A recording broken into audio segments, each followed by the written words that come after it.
होता तो खुदा होता। देखिए बेटा, सूरज का अपने मुकर्रर वक्त पर तुलू और ग़ुरूब होना, मौसमों का तग़य्युर और तबद्दुल, चाँद, ज़मीन और सितारों की मख़सूस गर्दिश, कायनात की वसतों में फैली हुई कहकशाएँ वग़ैरह, ये सब अल्लाह ताला की कुदरत कामिला की निशानियाँ हैं। अगर कोई इस कायनात का चलाने वाला ना होता तो कायनात का ये निज़ाम बेहंगम हो जाता।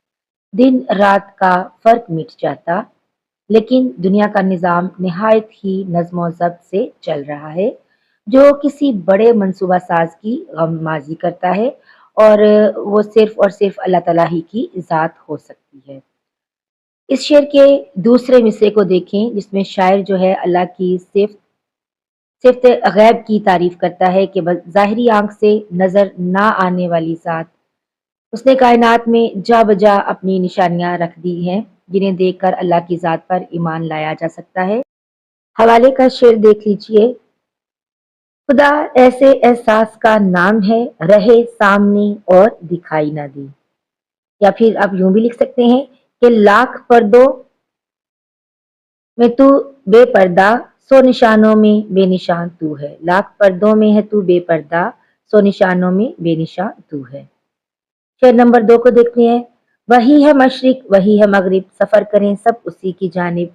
हर आईने में जो अक्स अपना दिखा रहा है, वही खुदा है।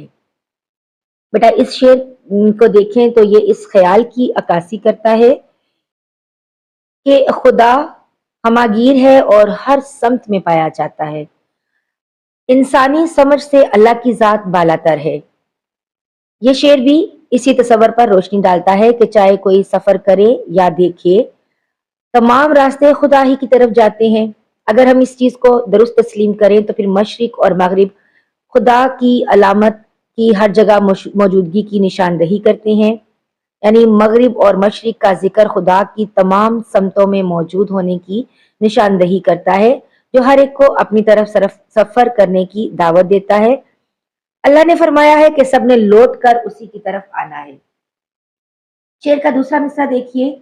इसमें शायर ये कहता है कि कायनात की हर शय, चाहे वो रेत का जर्रा हो या किसी बड़ी चट्टान की तरह हो, हर शय में अल्लाह ही की जात नजर आती है।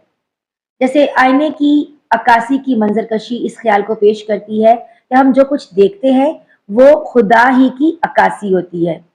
हवाले का शेर देख लें कि वही है कायनात और उसकी मखलूकात का खालिक, नबातात और जमादात और हिवानात का खालिक।